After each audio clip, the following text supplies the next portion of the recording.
The gates do not open for armies. They open for gods. Massive, blue-glazed, taller than any wall a man has ever built with his hands. The Ishtar gate rises above you, and the lions carved into its surface do not look like decoration. They look like warning. You pass beneath them and the city swallows you whole, sound, smell, heat, and human weight pressing in from every direction at once. This is not a village. This is not a town. This is the largest city on earth. And somewhere inside it, something is already moving that will bring every wall of it down. We have inherited a word from Babylon. Babel, confusion, the place where language broke and meaning scattered. But the people who lived here in 600 BC did not experience their city as confusion. They experienced it as the center of everything, the axis around which the known world turned, the place where the gods had chosen to live among men. Babylon was not a city in decline waiting for its fall. It was a civilization at the absolute peak of its ambition, and what happened to it should disturb us far more than it does. By 600 BC, Babylon under Nebuchadnezzar II was the most sophisticated urban organism that had ever existed. The city stretched across both banks of the Euphrates, its inner walls wide enough for 2 chariots to pass each other at full speed on top. The hanging gardens, if they existed as described, were not built for beauty alone. They were built to say, "We have conquered even nature itself. We make mountains where there are none. We make rivers climb." The population numbered in the hundreds of thousands. The streets were laid in grids. Water moved through clay pipes beneath the ground. Merchants from Egypt, Persia, India, and the Levant moved through the markets, speaking a dozen languages and conducting business in silver weighed to the grain. The ziggurat of Marduk rose so high that travelers saw it days before they saw the city walls. This was not the ancient world as we imagine it, primitive, struggling, half-formed. This was mastery. The society that built this mastery was layered and precise. At its summit, the king, Nebuchadnezzar, conqueror of Jerusalem, builder of monuments, servant of Marduk, held authority that was simultaneously political and divine. Below him, a priestly class that controlled the temples, the granaries, and the astronomical observations that governed the calendar and therefore the planting and therefore the food and therefore everything. Below them, merchants, scribes, craftsmen, soldiers, farmers, and at the base of it all, the slaves, many of them peoples conquered and relocated to build the empire's ambitions with their bodies.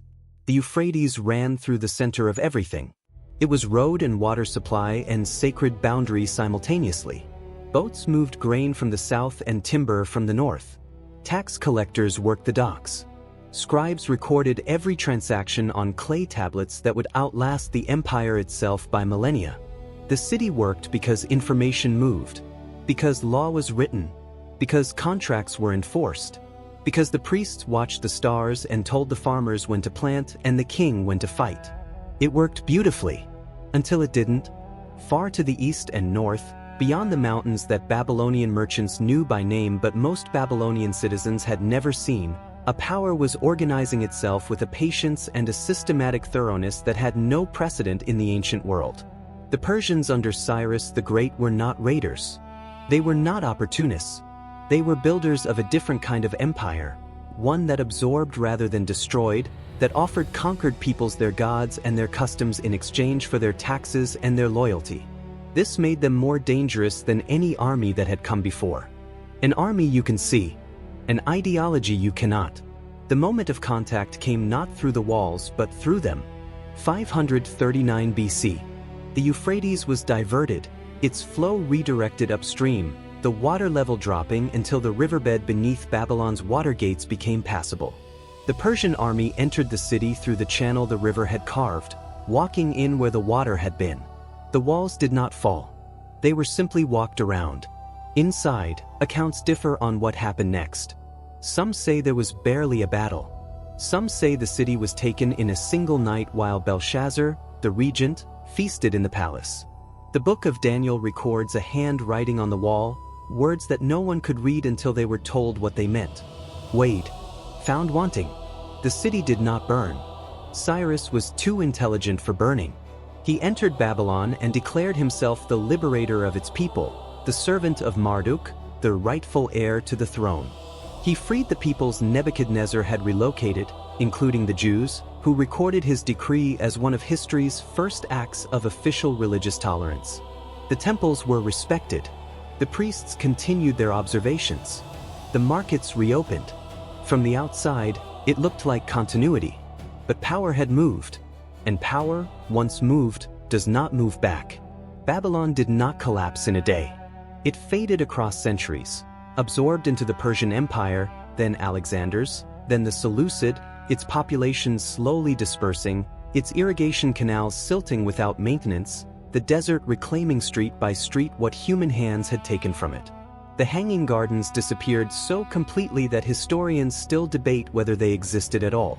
The ziggurat of Marduk became the stones of other buildings in other cities. The clay tablets that recorded 10,000 years of human commerce, law, and astronomy were buried under the sand that covered everything. Nature did not mourn. It simply continued. Today the ruins of Babylon lie in modern Iraq, partially excavated, partially reconstructed, surrounded by the same flat, alluvial plain the first builders chose because it was the most fertile land they had ever seen. The walls are mud brick now. The Ishtar Gate stands in a museum in Berlin.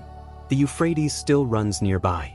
Diminished, diverted, arguing with the dams built upstream. But present, we have not learned to leave rivers alone.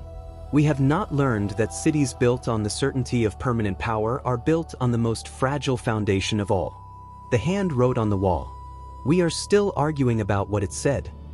This is life inside ancient worlds, where history is not a list of fallen empires but a living place full of people who believed, as we do, that what they had built was permanent. Join us next time for another journey into the ancient world.